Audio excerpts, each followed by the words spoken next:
Lay. Sir. Yeah. Yeah.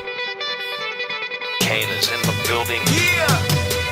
Alright, already the show goes on all night. Till the morning we dream so long. Anybody ever wonder when they would see the sun? Just remember when you come up, the show goes on.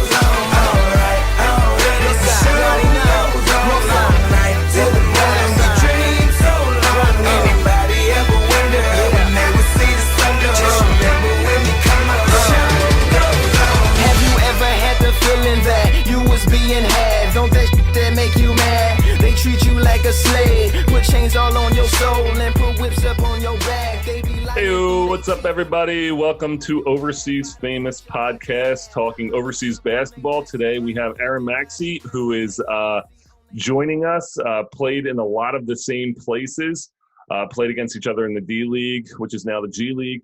We both played in Australia, both played in New Zealand. So, Erron, it's great to have you here. Psyched to talk to you a little bit tonight. Great to be here. So let's go into the biggest thing, because we both played in Wellington, and I love New Zealand. Wellington was like one of my favorite places, and you spent a few years there. Champion, things like that. So let's talk a little bit about New Zealand. What was your thought on Wellington, New Zealand? I mean, Wellington for me was a mini Melbourne. I mean, everything about it reminds me of Melbourne. But I mean, I enjoyed being there. It was a great city. Small city. Yeah. There's always something going on. But the basketball, it was solid. Yeah. Solid. It was competitive. You had basically kind of half the guys in the league who played, in Australia. Mm-hmm. The other half were guys who, a handful could definitely play in the league over there. And the others, they were just, basically kind of homebodies who just stayed home and just got buckets. Yep. And that was it. I really loved, playing there. I mean, for me, in New Zealand, all I did was win. Yeah. I mean, 3 years there, got to the finals, won 2 out of 3 championships. Awesome. So, my playing there, I have, definitely fond memories. Was Big Nick Horvath there? Yeah, I played with Nick both Yeah. years. Casey Franks. Yes. Lindsey Tate. Yes. Troy McClain. Was Damian Ekanasio. Yes. George Liafa, he was playing. Oh. Was Pong still there? No, he wasn't there. Yeah. I remember Yeah. he was, because I was there, I think the year or two before you, and Pong's was I think that was his towards the end. He was just Okay. all right, this is I'm just hosting a TV show and hosting the morning show. Right. But it was such a good time. And those guys, a lot of those guys were the same guys. Nick, we were kind of just trying to out rebound every single team. Right. Those were. I just thought the basketball was good. It was definitely solid basketball. Kind of like like you said, the off season for a lot of those guys who played in the Australian league. Right. But it was still a very competitive league, and then you had guys who just worked and then came out and just dropped buckets. It was a really good league and a good time. Yeah, I was surprised. But I wasn't surprised that some of the locals were making as much as what they were making. Yeah. But they were being taken care of for the year, so that they could go ahead and either try to make the Tall Blacks or try to get into the Aussie League. But I mean, at the end of the day, it was good basketball. Yeah, and I think a lot of people have slept on that league, and I think part of it was just the marketing within the league itself. When we both played, Sean Marks was kind of their guy who got to the NBA. Yeah. I had big Steve Adams, working out with us, so Yep. I mean, we were basically kind of prepping Steve, getting him ready. Yep. To go to the show. But outside of that, I just think that it was just the publicity and the marketing, because even with stuff being televised, it was just I'm trying to think. The 3 years I was there, basically was just kind of the finals that were put on TV. Yes. It was true. There was I remember we would walk and the All Blacks were the whole entire world shut down. We would be walking down. What is the rest? I'm trying to think of where we used to go all the time, because I can't even think of the names. Well, you probably lived on Courtney Place. Yes. Yeah. So I stayed there, and we used to walk down. There's like a restaurant we used to go to. It was like the sports bar. Yeah. Because that was the Mills place. Yes. Yeah, that was their restaurant. Yeah, so we used to. That was like our place. We used to go all the time, and I remember walking there one time, and there was like a TV playing. Like there was like an outdoor TV, like an old outdoor bar, and the All Blacks came on, and like everyone was like, "Stop!" when they did the haka, and I was like, right. What's happening? It was like it's just crazy how big sport is there. But like basketball was like kind of, like you said, it was like the 1980s here, where like, sport, they would broadcast NBA games on Sundays, right? And then like the rest of the week, it was like, oh, they played 82 games, you just didn't see them. Yeah. And I mean, that's pretty much what it was, because I knew a few of the All Blacks, because they played for the Hurricanes, so you'd see them around town. And then a few of the guys who I knew, because like Craig Bradshaw, he played with me in Australia. Yes, he's Kiwi, but he knew a handful of the guys. One of his best friends, who's one of my close friends, were huge fans of rugby. So I got to know a few of the guys. That's awesome. You see each other around town anyway. So they'd be at a game, you get free tickets to a Hurricanes game. You go ahead and watch, hang out. But basketball to me was always kind of the third sport. Yeah. In New Zealand, so you had rugby, cricket, and then hoops. Yeah, it's true. What was your favorite aspect of New Zealand in terms of like just, I took a lot of time and I traveled. Like I saw a lot of things. Like it was towards the end of my career. I just been injured. I was just coming back, and I just went and saw. I was like, I need to get out and see everything. What were the things that you remember the most about New Zealand in terms of like, just the travel aspect? I think the coolest travel trip that I had there, I was playing for Nelson for the Giants. And we had played the Saints, and we actually drove from Wellington up to Auckland. Oh, wow.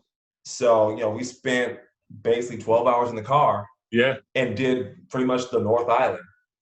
So, that was a cool, ride, stopping in Taupo, going past, Mount Taranaki, and everything in between. So you can really see the difference in not only just the topography, but also just with the different types of vegetation that was there. Yes. And then, of course, on the South Island, I mean, you had everything from the rainforest to Queenstown to, every time I went down to Invercargill, which is like the bottom of the world, it was just always snowing down there. Yep.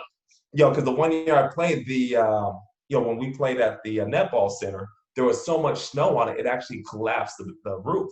Holy shit. So we started playing in the velodrome. Wow.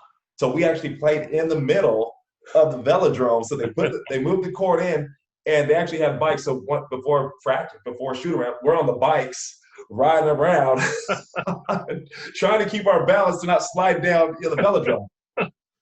It's crazy. It was like and I always talk about New Zealand with like everyone. It's like on a lot of people's bucket list. And I'm like, you don't even understand, like you said, you've never been to a place where, right here, and it's small. Like, I mean, it's not that big, but like you've never been to a country. I mean, obviously there's countries, but large countries, but like a small country where you have everything. You have huge mountains, you have snow, you have tropical rainforest, you have like a huge metropolitan area in Auckland. And like, it's just, it's so unique and so cool. It was like my favorite place, like, in terms of like visiting and traveling and stuff like that. It was awesome. I loved New Zealand. Well, it was crazy for me because my 7th grade country report coincidentally was New Zealand. And it was literally a pain in the butt to do because there just wasn't a whole lot of information on New Zealand. Yeah. You just find what was in Encyclopedia Britannica. That was like, there was no internet back then. I remember those days. Yeah. So, I mean, it was crazy because, I mean, it was bits of flashbacks from doing just because that was literally the hellish report for me because there just wasn't any information. But then when I got there, it's just like, I know all this basically kind of useless information for doing this report because it was a 30-page report. I was 12 years old. I was 12, 13. I had to do this 30-page paper. So it was like I knew all the stuff, but to actually be able to experience it was completely different. Yeah. And that's one of the beauties of, being able to travel everywhere is the stuff that we were forced to learn. And then you're looking at the pictures and all that kind of stuff. And then when you're actually there, like being on the Great Wall of China or whatever, you see pictures, but to actually be on it, to touch it, smell it, that kind of stuff gives you a completely different appreciation for it. Yeah. It's so true. I did my 7th grade report on like there was like a report on Belgium, and my grandmother was from Belgium. Well, the night before I had to present it and like turn it in, I have no idea why I did this, but I wanted to cut my hair, so I took like a razor and I like was like trying to even out my hair because I was so concerned that I was gonna have like nap or whatever back there. And I can't see what's behind me. So my dad came back and he's like, "What the fuck did you?" And like just looked at the back of my head. It was like up to here. So I was like, I was so embarrassed, and I was like, "Dad, what do I do?" He's like, "Let's go." And like he just like took clippers and evened it out and stuff. And then I had to go in the next day and tell the teacher. I was like, "Yeah, this is how they wear their hair in Belgium," and she believed every word. And so in seventh grade, because there, like you said, there was who's fact checking back then. They're like looking through encyclopedia. I don't see that, and be like, "Well, I guess it's true." He put it in the seventh grade report and cut his hair like that. Right. Yeah, those are the days when you just kind of like rehash those things that you remember at that time and kind of like use them in your experiences when we start going abroad. It's pretty cool. Right. The other thing with New Zealand, I was playing in Argentina when I first got out of school. And this was 2001. And I met two guys down in Argentina. And they were doing basically kind of playing in Argentina. And then they're like, in the offseason, we go to New Zealand. So that was kind of my first, kind of semi-introduction to playing in playing in New Zealand. And I didn't play in New Zealand. This would have been 8 years later. Yeah. 9 years later that I would have played. But I had heard those, stories. I had bumped into one of those guys, my last year playing in 2013. It was just kind of like, just one of those random things. He had moved there, ended up setting up shop. But it was just one of those things where it was like, it doesn't sound like it's that bad. But then it's all about, how do I get there? Exactly. And that's the hardest. I always think like, I mean, agents do magical things because, I just wonder how I didn't put in for anything. It's not like I said, I would like to go here. My agent's like, okay, I'm just sitting by my phone. All of a sudden it rings like, do you want to go here? And be like, yeah, let's go.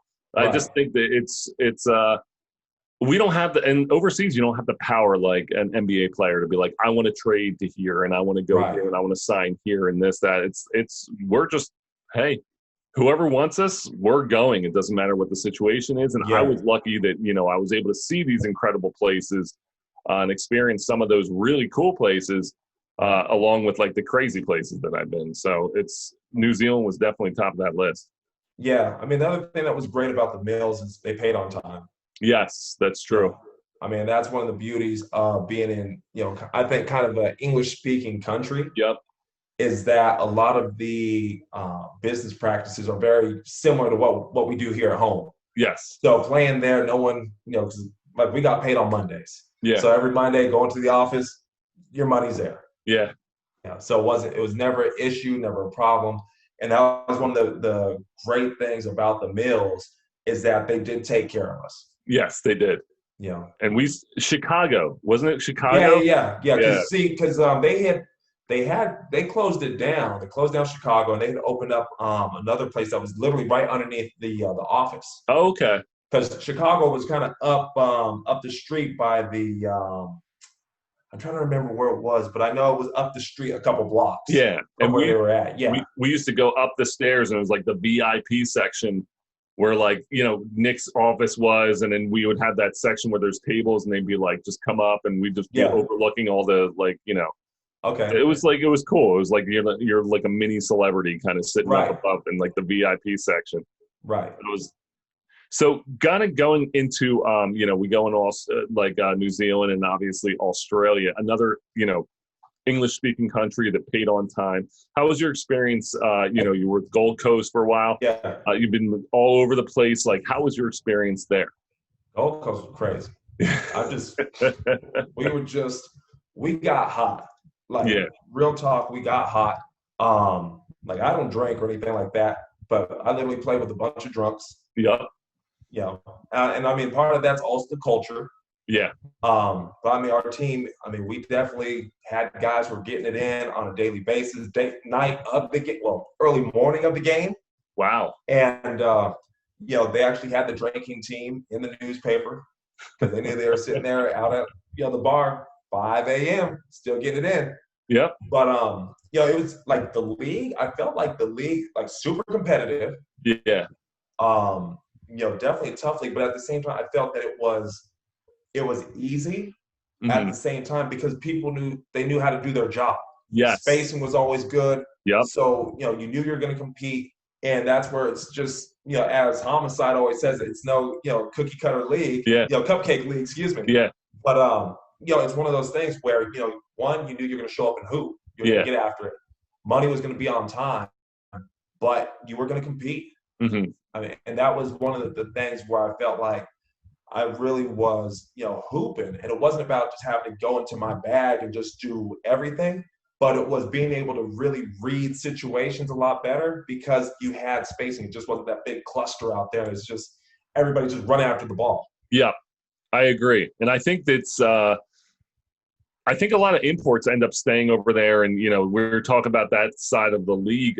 Guys stay over there for that specific reason because they're able to just play. And it's not, they're not – I don't think Australia really looks for those guys who – will go out and score 50, and off 80 shots. Right. Maybe in Germany or something. They're like, you know what? No, like we want this guy because he'll score 30, but he'll take, 20 shots to do it and, play within a system. I think that's like a very good analysis of Australian basketball is like, it's just a very, it's a competitive league, but like they play the right way. It's like, Yeah, and that's exactly what it was. And you said it best, having to play efficient. Yeah.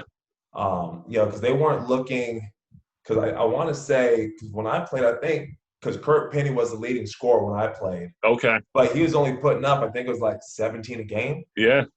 And I mean, and that's what it was. I know I was putting up – I think I was like 13, 14. And, those were big numbers in that particular league. And people don't understand how different leagues, the gameplay – will really decide on how much you're going to score, not score, how much you're going to rebound, whatever, because you're not just coming down and just jacking, just every possession. Yeah, I totally agree. I think that's it is. It's funny to see people like people will look up my stats and be like, oh, you averaged this many in this league, but then you average, like you said, like 13 in Australia, like, and it's like 13, 10 rebounds, and you're just like, yeah, but that's like hard to do. Like you're playing within a system. And I think the stat chasing, even like in the NBA, like trust me, I'm like one of those weird dudes who like plays fantasy basketball. Like I have a bunch of friends who like followed me and stuff in my career. And then they're like, let's play fantasy basketball. I watch the NBA and I'm like, look, and I'll look at Ben Simmons and I'll be like, oh, 11 points? Like, what the fuck? But I'm like, that's like good because they're playing in a system. And it's like weird to put a differentiation between a fan and like, a player. And I think that's what does it when you're winning games and you're putting up,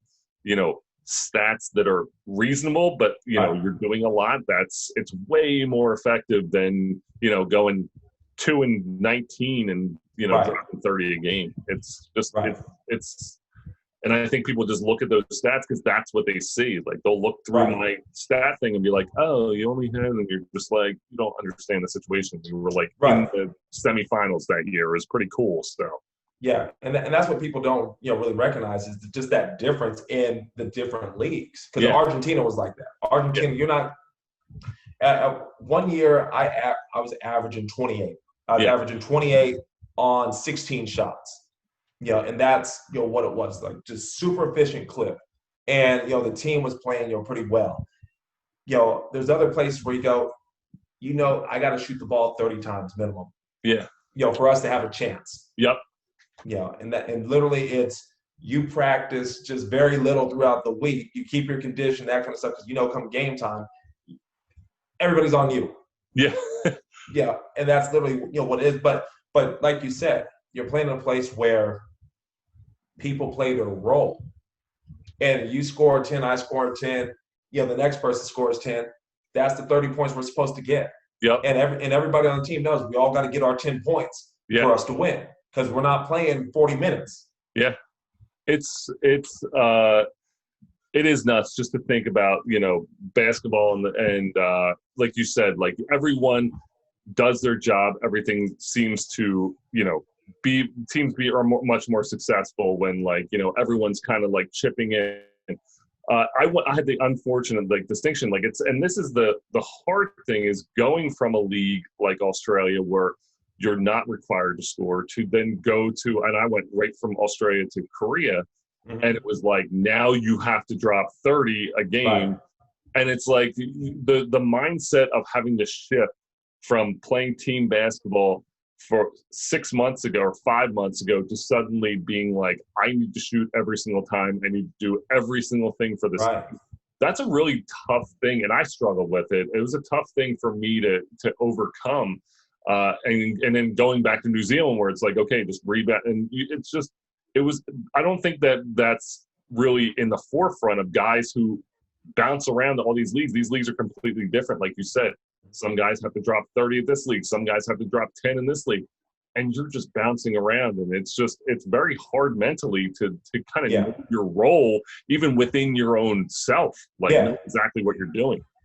Yeah. And I mean, because Australia was like that, then playing in Uruguay, you have to get 30. Yep. And that's just, what it was. And it was, having to get 30, grab 17 rebounds, and then, dish out, 10 assists, for the team to have a chance. Mm-hmm. But it is a different mindset, and it does, wear on you.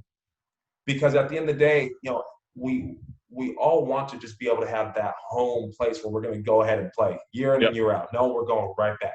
Yep. And that's what most guys who play abroad are looking for. Knowing I'm going to make X amount of money. I'm going to be there for X amount of time. I know the style of play. That's it. Yeah. And I mean, there's only a couple places where I'd actually gone back and played again. Mm-hmm. Whether it was for that same team or a different team in the league, but for the most part, that's what I was always looking for. Yeah. Just that home base. Because I mean, even just with life outside of basketball, you know what to do. Yeah. I mean, whether it's just dealing with your parents, your siblings, you got the girlfriend, whatever, exactly what's going on is, hey, this is where I'm going to be. Yep. This is what we're doing, etc. But like you said, when you're at home, you're waiting to see what's going on. Everything else is just put on hold. Yeah. That's just, additional stress. Yeah, it is. And, your situation, you've talked a lot about this with your battle with Crohn's disease. And you've been such an advocate for it. And it's like really cool because I was just really reading a lot of articles this past week about, how you've, had so many things where you've discussed it and talked about it and really showing, that you can be a good basketball player. And especially like playing in a foreign country and having to deal with something that could be like you talk about stresses, that could be a huge stressor. So tell us, how did your mentality has to be almost double someone else's because not only are you dealing with basketball and all the stresses of overseas basketball, but you're also dealing with this. I mean, I went 5 years undiagnosed. Wow. So it was just this kind of roller coaster where, my weight was fluctuating. Yeah. And I know, at that time, the girl I was dating, she's just like, is there anything wrong? Is it this or is that? It's like, I don't feel anything that's wrong. Yeah. Nothing like that.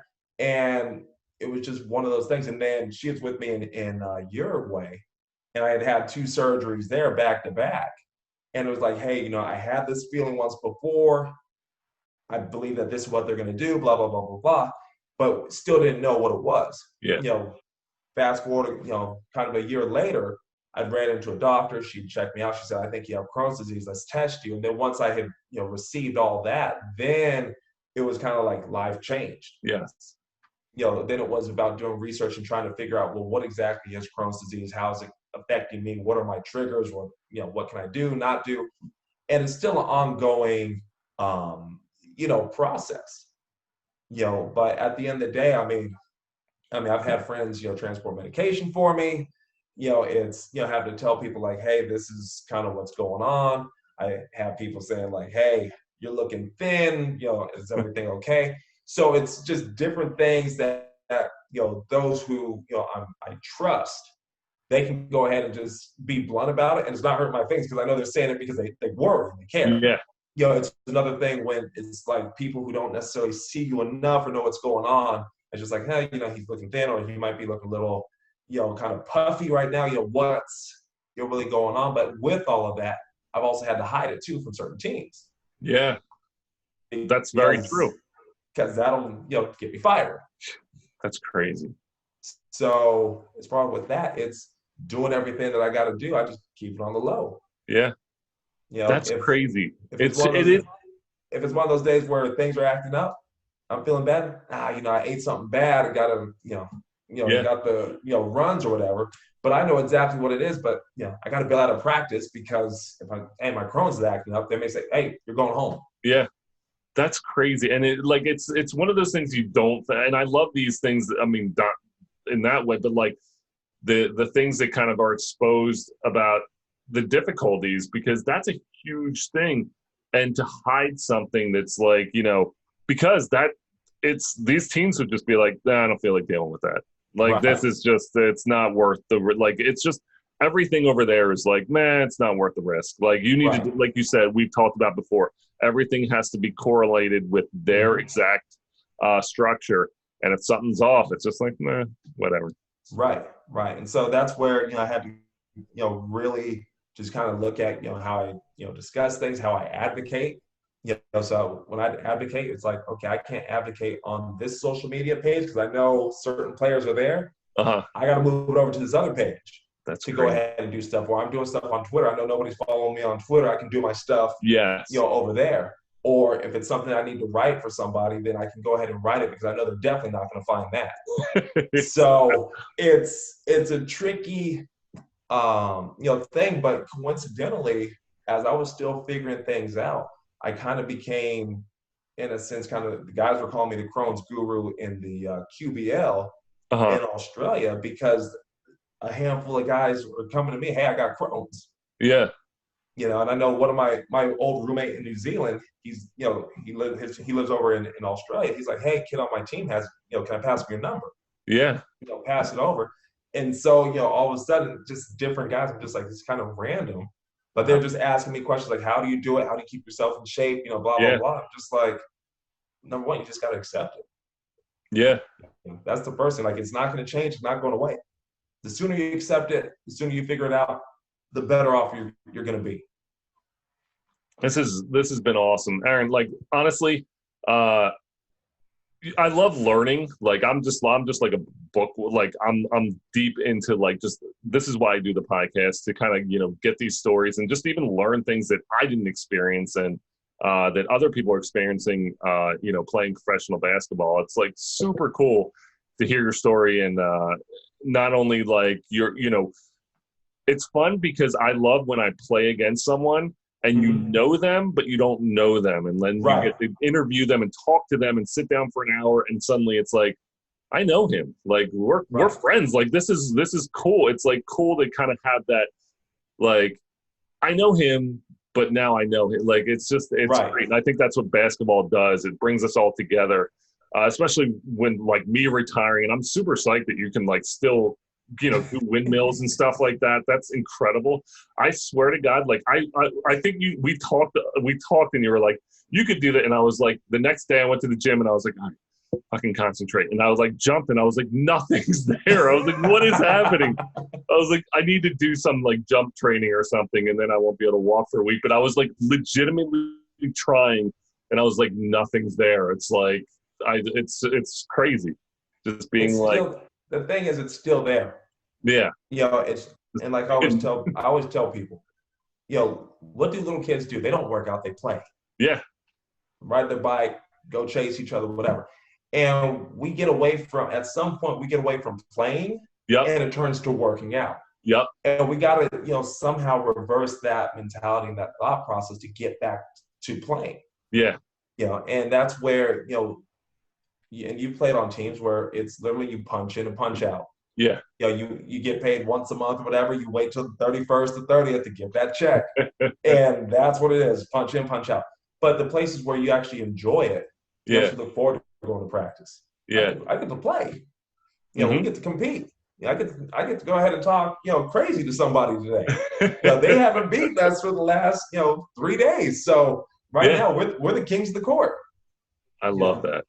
But the Well, way, but you did say it best though. You know, we have a bond yeah. because we played one another so many times. So I mean, it was that we had the respect, Yeah.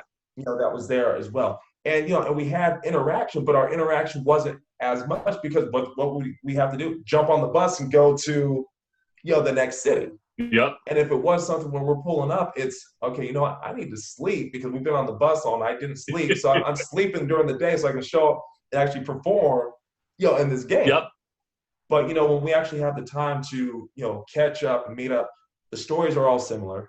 Yeah. The heartaches are all the same. Yep. The drama's all the same. We all have that same story of, insert girl's name and this is what she wants to do. Stop playing because, it's this, this, and this. But we've all had those, stories.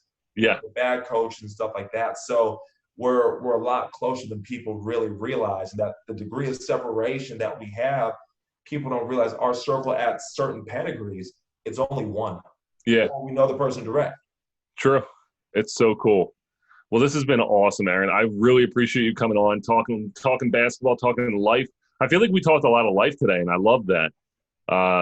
Just traveling and just life in general and goals and, setting goals. Because now I have a goal where I'm going to try to just hop in and play every once in a while. I want to dunk like I used to be able to just run off and jump off 1 foot and dunk with two hands. Like it used to be so easy. And now I'm just oh my gosh, I'm just it's not. So I need to get back into that because even though I feel like I'm in shape, I'm like you said, I'm not in that basketball jumping shape to go and Right. But you motivated me to try it.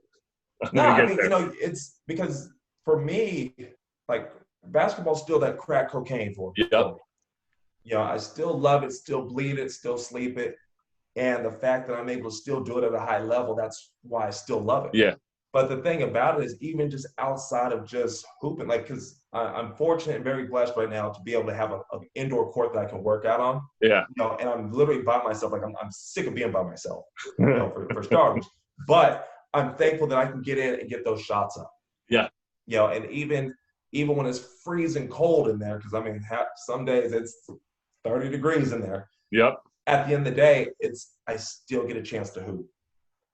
I still get a chance to throw some shots up. Yeah. I can go ahead and I can run a few sprints going from inline to inline, to keep myself in shape and do, some things where, like I said, Lord willing, I get that phone call. Yeah. I'm going to be able to take off and go. I love that. Because I can tell you this much. At 42, yeah, I know I can beat out people at 22. I love that. That's like you said, that's the mentality. And that's I'm super psyched. And now I'm just if you get that call, let me know. We'll definitely reconvene this interview and just talk to you from there because I would love to kind of hear that experience. And I love just the story of those are we have to do a show, John, one time where it's just we can just compile everyone telling their story of when they got the call, to go play professional basketball. Because I think that thinking back, I'm just I remember my agent was just the D League wants to draft you, but you might not make the team. And I was I don't care. This is awesome. Well, that's why people watch the NBA draft and the NFL draft because they like to see that story, whether it speaks to the athletes like yourselves or the layman sport fan like myself. It's interesting, it's something that you have experienced, something that I haven't experienced, but and it seems like everyone who comes on has a specific story about it, so that would be cool to go back, get Jeheve and even your agent, to speak about when they make those calls to say, all right, you made it, let's go. Yeah. Pack your bags. Well, I can tell you. So my first job, I was going down to Argentina and I had a particular agent he was working with in collaboration with the guy I was signed with. And everything was cool up until 2 days before. And this other agent calls me out of nowhere. And he's like, hey, I got the deal. Blah, blah, blah. I'm like, No, this guy's doing the deal. No, I got the deal. It's more money, blah, blah. So it's a huge just mess. The ticket was canceled. The contract was voided out, all that stuff. Oh. Yeah. And then 3 days later, miraculously, everything comes back with the original guy who I was working with. That's insane. But it was that whole mess. And then I got down and didn't get paid. But that was the situation. So it was the excitement of, okay, you know what? I know I'm not making a ton of money, but I'm hooping. Yeah. Yeah, I'm able to get into it and go from there. You know, I mean, so it was crazy. So I was there for 2 months, and I ended up leaving because they weren't able to pay anybody. Yeah. So I'm like, okay, well, I'd rather maybe kind of have the worst stuff happen. Yeah. And then I kind of figure out what the game is and, you know, kind of go from there. Yeah. So, you know, throughout my career, it was literally just that roller coaster. Mm-hmm. And it's like, you know what, been there, done that before. I may have to knock on somebody's door and show up. And there's been times like, show up, you know why I'm here. Yeah. You poke the bear, I'm here. And I'm not leaving. Yeah. So I've had to deal with that too. So, you know, everybody has those crazy stories. And I think that at the same time, just the personalities that happen to be within us, like, I think, like I said, we played against some crazy people. Yeah. And they are literally, I played against Ron Artest in high school and college. So we'll just leave it at that. And Ron's a great guy, but we all know he's a little loose. Uh-huh. You know, and it's one of those things where there's certain people that are just really out there and really need some help. Yeah. And if it wasn't for hoops, you know, they couldn't function. Yeah, I totally agree. It's so true. Like, what imagine some of these guys, like, if they didn't have that outlet, you know, like you said, like that loose thinking, like it could get you into trouble if you didn't have that outlet to put on the court. Right. So, I mean, it's a blessing and a curse because we also knew what guys needed to be drunk or high, whatever, to function when we need to play. It's crazy. Yeah. Well, Erron, this has been super cool. Thank you so much for coming on, joining us tonight and talking.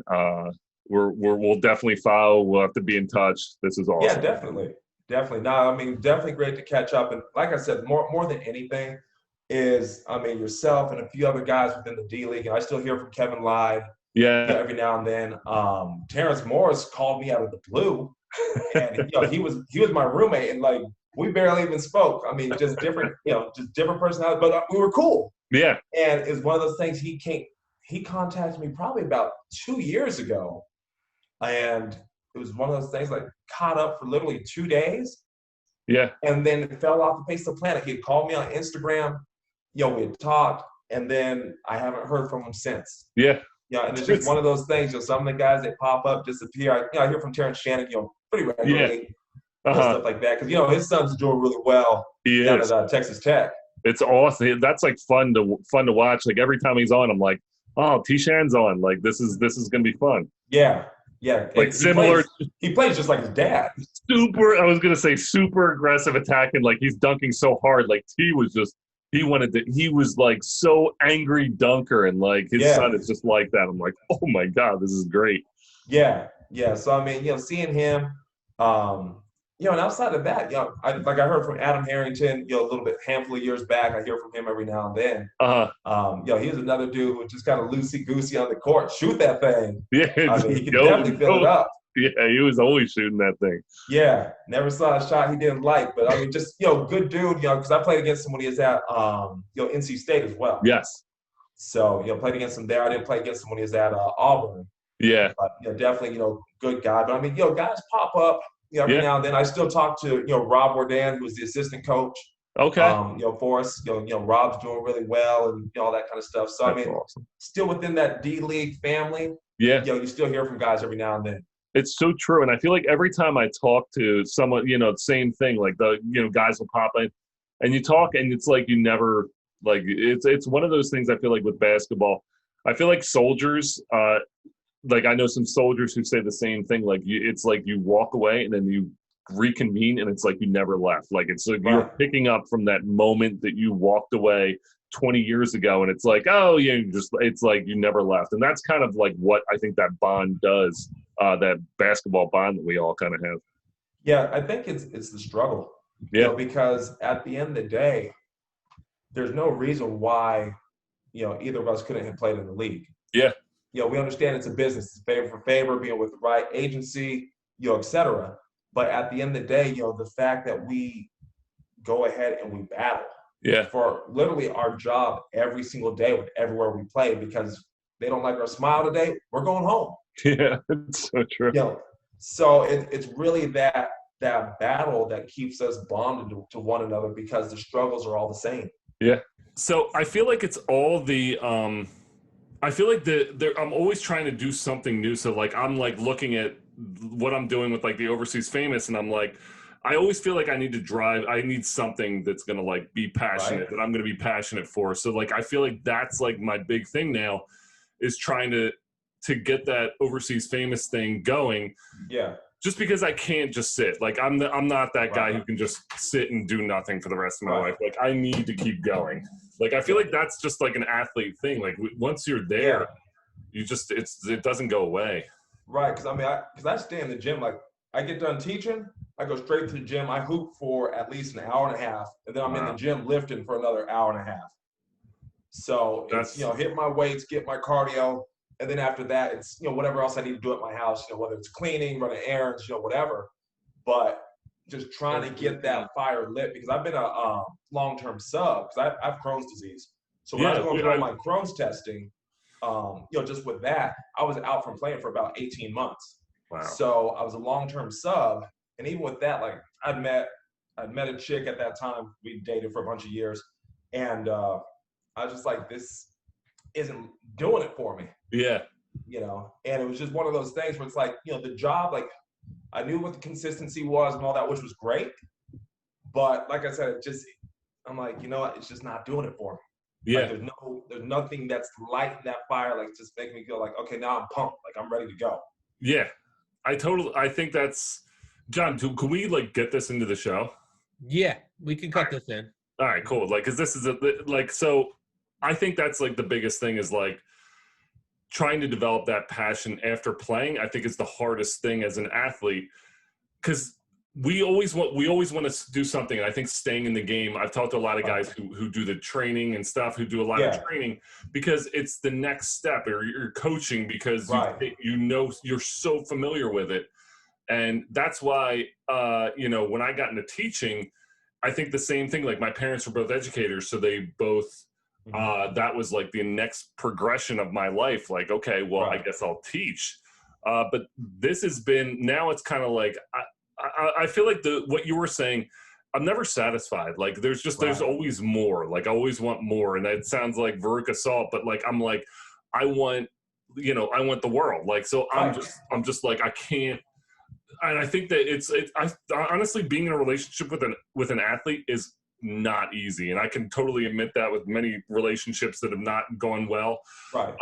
That being in a relationship with an athlete, because you always want more, and you always want this and you always want that, and you're never satisfied. And that's just crazy. But it's the truth. And I think that's just kind of why you look at a lot of NBA players and, professional players and NFL, and it's just like, everything kind of fizzled out when you're done, because like, what can you hold on to?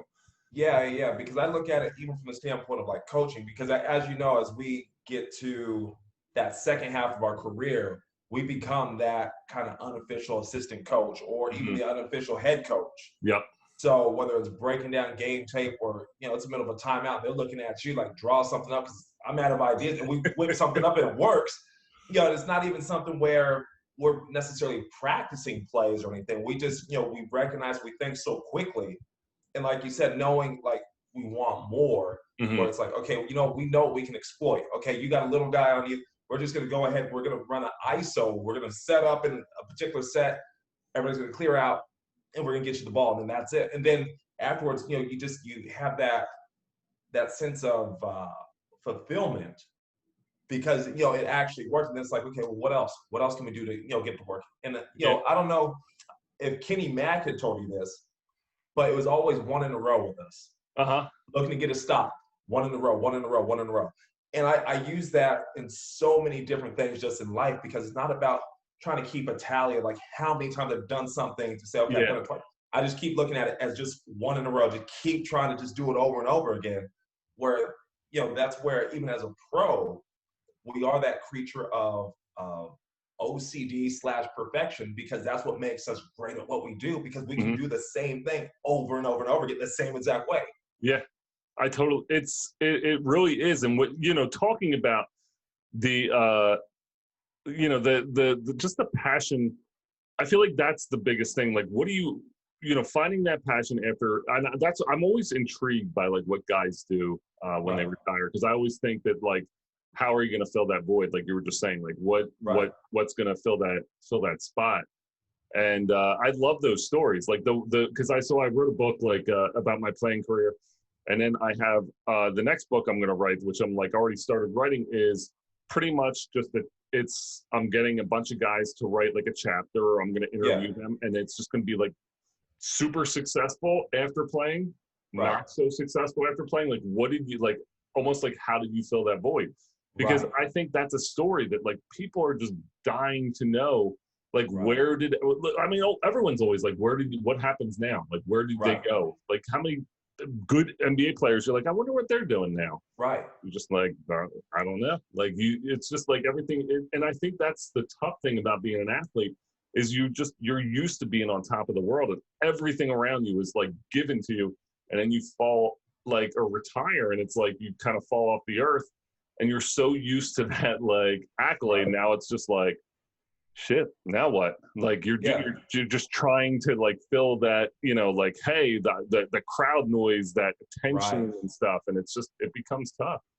Yeah, because I look at, like, I hoop with, Travis Best and Antonio Davis, and also, blank, a couple other guys, like Tyrone Hill and company. So, I mean, they all hoop down here in Atlanta. And so different guys have different things that they do. But ultimately, like, I look at, like, Travis, I look at AD, trying to think who else. Then there's a handful of guys who played abroad. Everybody keeps themselves in shape. Yeah. For starters. That's just their regular daily regimen. Get up, go to the gym, do whatever. Because not being able to work out, they don't feel right. And I know even for myself, working, online, like I said, I'm still looking to see what's going to go on with different gigs, depending on what happens with COVID. Yeah. That's the biggest thing. I'm not looking to put myself in harm's way, but there's times I'm sitting and then I'm standing when I'm teaching. And it's just that, back and forth, just because trying to sit just, has my body locked up. Yeah. And even when I was in the classroom, in the brick and mortar, when I was teaching, I'm walking around the class the whole time. There's no way. And then and I know you guys both see it just with your coworkers. You see a lot of people, it's just, they kind of roll out of bed, they show up, and that's it. And if anything were to happen, like, hey, you got to run over to this, they can't run. That they can't do anything because they haven't ran since they were in high school. It's been 25, 30 years. Yeah. It's Kevin and I have the same probably people in them. Oh yeah, it's like, well, it's crazy because I always think, in my mind, I like, just like you, like, as a player, I've always taken care of my body. I'm conditioning it still to this day. I'm 40 and I'm like lifting, 6 days a week. I'm running, I'm working out. Right. I always love, like, when people are just like, oh, well, here's this, start training and you'll look like this and you'll look like this. Right. And I'm like, yes, like, eventually, but, like, you have to understand, like, your mind has to be wired for that physical activity for that many 6 to 7 days a week, where you're not, like, you can't just tell someone who never works out to be like, you can look like me if you do, like, your mind, it's just a different wiring. And, like, it takes a lot of time to develop those habits to start putting in. Right. So it's like crazy. I always get mad when I see that, like, people like, oh, look, and I'm like, you're just gonna rip people off. Like, you need, it's like, almost, it needs to be like mental first. Like, develop this mentality, learn how. Like, there's a book, The Power of Habit, and I read it, and it's like extremely good. Like, habits form after like 2 weeks to 2 to 4 weeks. Actually, like, 21 days to form a new habit, but it's 7 days to create a bad habit. Exactly. Like, it's gone like that. So you stop. You take a week off and it's just like that habit's gone. It's like you have to keep maintaining. And I think as athletes, we've learned over our entire lives since we were like, kids to do that. And it's tough to put that on someone who's a middle-aged person and be like, you want to lose weight? You have to, here's what you'll do. And you'll be like, hold on, man, their mentality's not that way. It's a completely different ballgame. Because my parents always say, I can give somebody the complete list of what I do day in and day out, what I eat. I can give them that for, the next 6 months, and they wouldn't do it. No. Maybe for 3 days, maybe 2 weeks, but they're not going to do it because at the same time, I really do believe that all of us who really hoop and, we do it for such a long time and play at a particular level, we're all a little bit loose in the head. Yeah. Because, who wants to really go ahead and, for example, just run sprints because we know that running sprints burns calories, whatever. Yeah. But at the end of the day, why are you running a sprint? Yeah. It's no longer necessarily, okay, we're not getting paid on the clock, nothing like that. It's why do you do it? And I've had to explain that to different people. I got to be able to show up.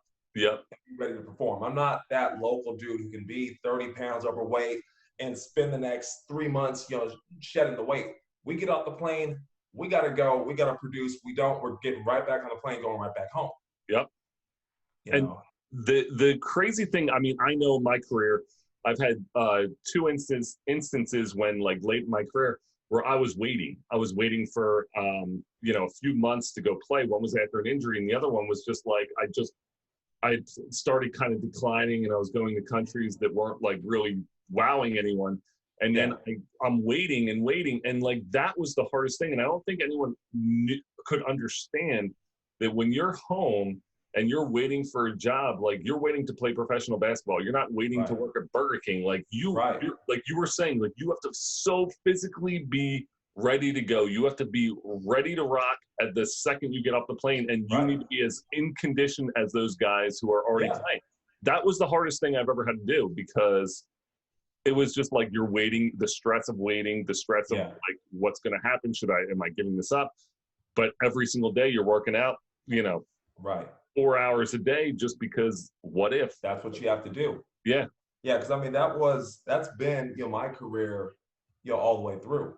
Where, agents saying, okay, this is working, this is not working. So you have one foot out the door, the other foot, basically packed, or unpacked, here at home.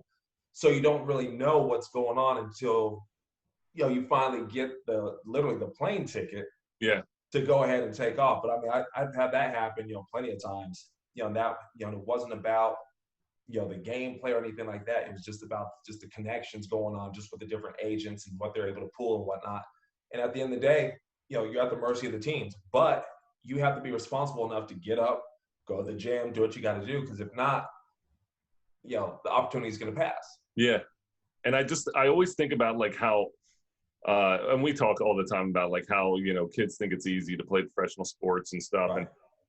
And, it's just that really the, like you were saying, like those habits that you form, the people who can develop those habits and really hold on to them and hone them every single day are the most successful. I mean, even as a professional basketball player, there's times when you're kind of like, meh, and you start falling out of those habits. Like, should I go shoot? Like, and that I found that towards the end of my career. I'm like, my knee hurts, my ankle hurts. All right, like, maybe I'll get, 1,000 shots up tomorrow as opposed to 500 today. And then it's you start getting that, and then you kind of like snap out of it. But that, like you were saying, like, we're lucky enough that we have that mentality that, and I'm also like a cocky asshole, even though I'm like but that's it. Yeah. As I always tell people, as a coach, I'm not telling my guys to get rid of their ego. I need you to bring your ego. I need to bring my ego, and I need you to be the best at what you do. I need to be the best at what I do. Like, I remember you always, kicking, Courtney James's ass between you and Mikey. Yeah. Just having fun doing that. Yeah. But, you guys would come in, even with, whatchamacallit, Josh Aslin. Josh, yeah. Because Josh played on my All-American team. Oh, that's right, yeah. Yeah, Josh and Corey, we all played together on the same team. But it was that same thing, because you knew every time I showed up, I'm coming for you. Yep, exactly. And you knew what guys were taking nights off. You knew what guys were coming every single night.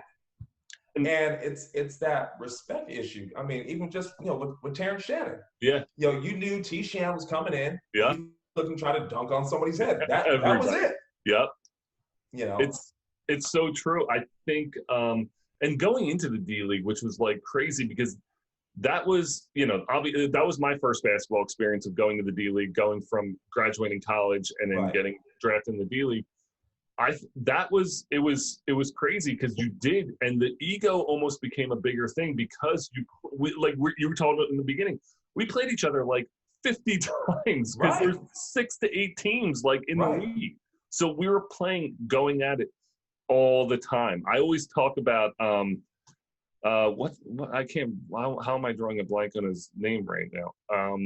Kevin Lyde? No, it was this. He played in Huntsville, and then their center.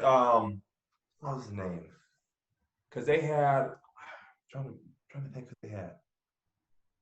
They had Mateen. They had Mateen Cleaves. Yeah, Mateen was there. Oh my God! It's like so crazy because I wrote about him in my book. Yeah. Because it was like the dude who like we had played against each other so much, and I was not like in that like get in your face. I was like Tim Duncan, just like you can talk and I'll right. There and listen. And I was just like cool. And then when it kind of got to that point, like I remember he like dunked on me, or like and then like shoved me to the ground. And like was like bitch, and I was like, in my mind, it was like the first time where I was just like, I've been called whatever, and I was like, oh fuck that, and I was like, no, I'm going back. I'm like, we're running this back, like run it back, like let's go. And it was like that first time where I like the fire inside me was like, whoa, to the point where I was like, and I felt like I learned to hone that fire.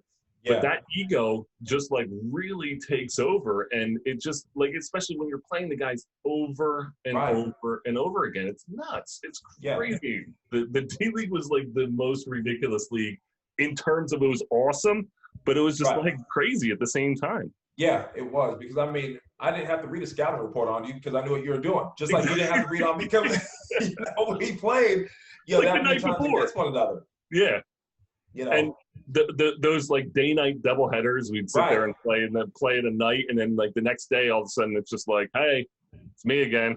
And then we used to play like Fayetteville so much, there was like day-night, and then we would like then 2 days later, it would be like another day-night at our place, and it was just like you're just like everyone would just drive back together. It was just, I feel like my dad played minor league baseball.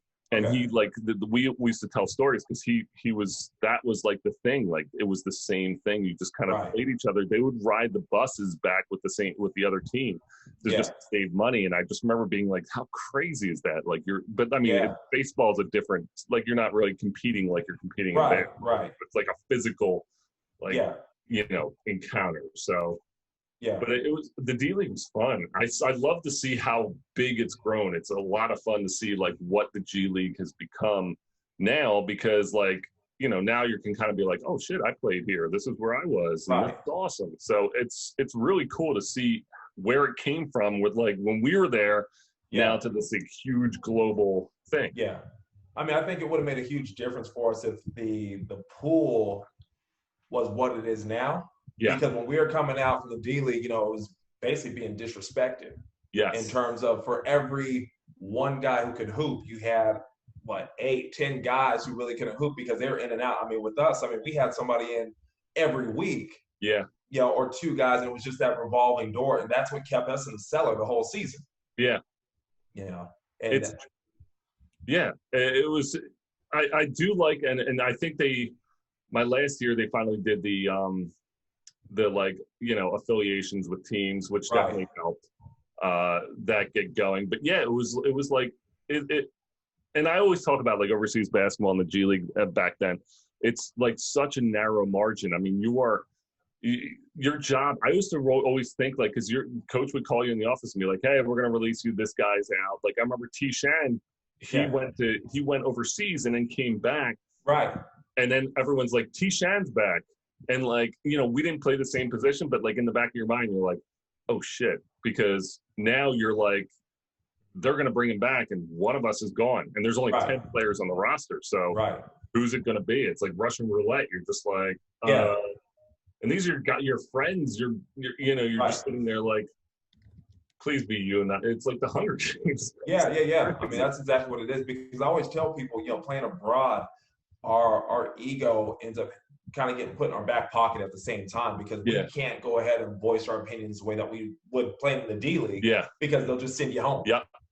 I agree. So a lot of times you got to bite your tongue with so many different things, and you see everything that's wrong. And they'll go ahead and put the blame on you. And it's just like, you understand, I'm doing my job. X, Y, and Z isn't doing their job. But we take all the blame. The success goes to everybody else. The blame where to go. Whether we score 100 points and grab 100 rebounds, have 100 blocks, it doesn't matter. So true. There's like a great video. There's like a coach is sitting there yelling in Chinese to the player, and the player just like walks up the court. He's like, I don't understand you. And like, he just keeps yelling. He's like, I don't understand you. And like, that's like, it's like we had to deal with those power trips by like coaches who really weren't like the coaches that we would have in America. They didn't really know as much, but they were just like on these power trips. Like, you're going to listen to me, and I'm going to speak to you in my language, and you're going to just deal with it. And you're like, this is bullshit, man. Like, I don't know what you're saying. Like, what are you saying? And then you're just like, what are you saying? And they're staring you down, and you're like, whatever. And you're I mean, and that's the whole thing. I mean, you never know whose ego is out of control, because I mean, even with, like I said, our ego is to fuel us as a player. And we know some egomaniacs where dudes are crazy on the court, and they're even crazier off the court, just with doing Lord knows what. But as far as with our stuff, that's what would help us keep our jobs. And at the same time, it was also that situation of, we got that egomaniac coach. I gotta just deal with this person. I got 2 practices a day, maybe 3 hours, 4 hours. I just need to check in and check out. And that's it. I don't need to say anything. If it's translated, all right, whatever. Let me just go ahead and just do my job and leave it at that. It does. It is a humbling experience going from America over there, when you just, you're so used to a certain way of basketball and a certain way to be treated. To go overseas, and suddenly you're just like, what is happening right now? And I've had a lot of those moments, but it's like, it's an ego shot to sit there. And I feel like you're saying, like, we have to take that ego and like hone it on the court, and you can't just sit there and let it overtake, the coach and getting into battles with players or like on your teammates and stuff. You're just like, whatever. I think I said whatever like 1,000 times when I was over there. I was like, whatever. I think everybody did. Because I mean, you get to that point where it's just like, screw this dude. This guy has no idea what he's talking about. He only got a job because he knows so and so who knows so and so, and that's it. And as as we both know, because I played on teams where locals would they'd go ahead and deliberately tank games to get rid of the coach to get their guy in. I was playing on a team. I had 3 guys who were cokeheads. I was down in Argentina. And guys used to literally do a couple lines before practice and talk about they got a headache. It's like, wipe your nose, please, because we know what you're doing. But that was the thing. The first guy was just like, look, no nonsense. You work hard, you get your playing time. They went ahead because a lot of the guys felt that he was just treating them like kids. I don't have to work hard, blah blah blah. So they tanked games, got him out. They got the guy that they wanted in. It was just a mess, just straight chaos. I mean, I feel like I never dealt with that, but I feel like that's a big South American thing. Like, because a lot of guys I've known who played in South America were just like, like coke. They're good. These guys are doing coke, and you're just kind of like walking in like, whoa. And it's like smoking a cigarette, like our coaches or some of the players did when I in Europe and stuff. Of course. Awesome stuff. Well, thanks, Erron. This is great. This has been awesome. Really appreciate having you on. No, I appreciate being here, Kevin. Thank you. Awesome. We'll talk to you soon. All right. Sounds good. All right. Super cool. These are the really cool interviews, John, like just kind of, hopping on and talking a little bit. I just like talking life. Like, I think that's what it is. I think you just kind of like, bond over talking life. That was a lot of fun. Yeah, man. He said a lot of things that were kind of rang true with me. I really love what he said, and it's funny because we're all teachers. Yeah. You know, like he's got that teaching thing, you got that teaching thing, I got that teaching thing, and the guy, he was talking about play versus working out. Yeah. And I actually know this guy up in like Westchester that's trying to start his own startup. He's actually taking this like a step away from teaching, and he just wants to teach families how to play. Like he's taking that concept of continue, instead of working out, continue to play his families. And that kind of was like, I actually just looked up his website and stuff like that. And he's growing his company and stuff. Like with COVID right now, it's super hard. Yeah. But like, I was like, man, that's such a great concept because, you know, families got to get out and play with each other, play kickball, play the games that he was an elementary school teacher. And he's just taking that and he's trying to give that to families. So cool. Yeah. And I was just like, that really rang true with me, that sometimes we forget how to play. Yeah. It becomes work. You know? Yeah. So true. Awesome. But yeah, really interesting guy. Very. Well, this has been awesome, John. Good times. Again, everyone, thanks for listening tonight to Overseas Famous Podcast. Well, that's right, Kev. We gotta make sure everyone knows we're overseas now. So if you're on Facebook, it's Overseas Famous now. Yep. And what's the Instagram link at this point? In the evolution of Overseas Famous. So it's Overseas Famous, Instagram, Overseas Famous, and we'll have, and what is it on Twitter? I think it's like Twitter's tough because I have Overseas Famous as my handle. So follow me on Twitter, Overseas Famous, and you'll be able to get to the podcast because I post everything. And where's all the merchandise? Where we get the merchandise? I wore my shirt today, man. I love it. I was honestly, it was one of those things where I was like, should I be like, I was like, do I want to be the guy who's constantly wearing like my own brand on my own show? I was like, I want to rock it sometimes. So I like put a lot of thought into what I was going to wear tonight, even though it doesn't look like it. I was like looking through my shirts and I'm like, I think it's a Star Wars kind of night. I think it's just, It's always a Star Wars kind of night. Always a Star Wars kind of night. Always a Star Wars kind of night. Awesome. But, make sure everyone goes to the Facebook, checks out the overseas gear. We got hats, we got shirts, hoodies. We got some new stuff coming out. Tomorrow. Tomorrow's Tuesday release of a new T-shirt design. I like it. So check that out. Well, no, it's not going to be tomorrow because we're not going to. I was going to say this isn't coming out for like. I said Mikhail and I were texting. This is coming out next Friday. So like go back in your time machine until Monday night. Monday the 11th, and listen to it then, and you'll be good. Awesome. Good times, John. All right, everyone. Overseas Famous. Thanks a lot for listening. Tune in next week. We'll keep them coming, and more from Overseas Basketball. See you guys later. Kevin Owens, John Hunt. Peace. Skinny pants and some Vans. Call me AAA, get my advance in advance. Amen. As the world spinning, dance in my hands. Life is a beach, I'm just playing in the sand. Wake up and smell a you can't see me, but never overlook me. I'm on the paper trail and ain't no telling where it took me. Yeah, and I ain't a killer, but don't push me.